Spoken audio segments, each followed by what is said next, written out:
I'm Chad Trevos. And I'm Dooner. And we're coming to you in Chicago, November 12th through 13th at the McCormick Center. At FreightWaves Live, and we're bringing our podcast, What the Truck, the deep dish pizza of freight. Go to FreightWaves.com and get your tickets now.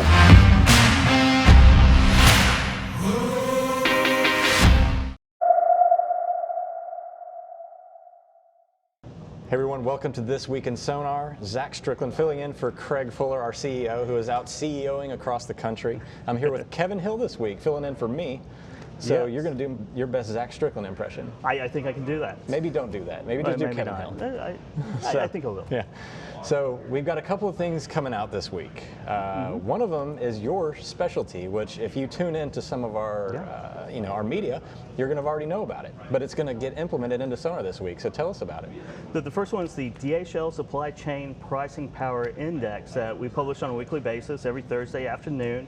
We assign a number who has pricing power between shippers and carriers. And it's 100 means that all the pricing power is with carriers, and 0, all the pricing power is with shippers, and 50 is equilibrium. Wow. So we publish that on a weekly basis. So we have that now in a time series graph in Sonar. Oh, that's great. Yeah. So right now, of course, the market is a little shifted. It is. Yeah. We started out at 45 a few weeks ago, and we're down to 20. When did the pricing power index start? When did we get that? It was 6 to 8 weeks ago. Right. I can't remember the exact date that we started, but we've been doing it about 2 months now. So carriers and shippers can potentially use this in order to just get a gauge on the national market scene. It may not tell them, specifically, in a region at this point. None at this point. It's just a national average of who has pricing power. It's a very macro type of gauge that we do, and we take all the data available in Sonar, along with some analyst reports and just macroeconomic trends. So I like that because it combines data with some anecdotal stuff from across the web and the world, and combines it into one number. It does, and much like the college football playoffs, we sit down, my group, we sit down and we assign a number every week to where we think pricing power lays. As a former pricing person myself, I find that interesting because even though that a lot of the time shippers, it seems to tilt towards the shippers, it does fluctuate. We do get a little bit closer to equilibrium at times, and then of course 2018. 2018 it was all the way over. Now it's a cyclical business, right? So we're probably at the bottom of the cycle. Hopefully things will improve somewhat soon.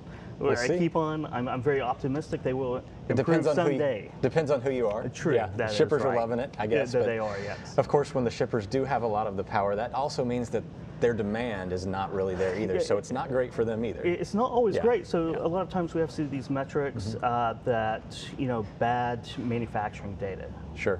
Pricing power does tilt toward the shipper because demand softens, but in the grand scheme of things, that's not good for shippers either. Sure. I think shippers would want a lot of demand, a lot of sales, and pay a higher rate for shipping than having soft sales or soft demand and paying a low rate. Right? I would agree with that because trucking is kind of a macroeconomic indicator. So we got one more item coming out this week. Tell us about that one. It is the daily estimated miles driven. So with that, we take the rack fuel consumption, we multiply that by 5.9 miles per gallon, which is basically your average industry standard type deal. So we come up with a estimated miles driven per day by semi-class trucks. We take out other diesel fuels, consumer diesel fuels for cars and light trucks, as well as trains. And that gives us this miles driven. We corroborated that with the FMCSA miles driven, and it comes in very, very close to that number. So why is this useful to? It gives you another macro look at capacity, right? The more miles driven, the more freight's on the road.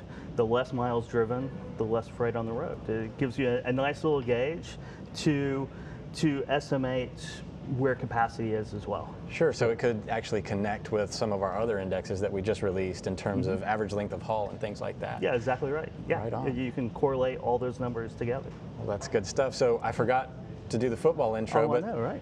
You're a big Sooner. I am a Boomer Sooner. Big OU fan. They have the week off. They probably need a week off to think about their Kansas amazingly State. bad performance in Manhattan, Kansas. But Kansas State may be a little under the radar this year. I think they are. They have a really good defense, and they're a good team. And whenever you're in the top 10, right, or top 5 teams, it's every team you go play, it's their Super Bowl. It's their big college football playoff game. So right. So I don't have to worry. I don't have to worry about that for my team currently, the Tennessee Vols. So, we have UAB this week, and I'm still a little nervous, even after coming off of 2 wins in the Southeastern Conference this year, which didn't expect. But thanks for filling in for me today, and thank me for filling in for Craig. But that'll do it for this week. Be sure to check us out at FreightWaves Live here in a few weeks. We're less than 2 weeks away now.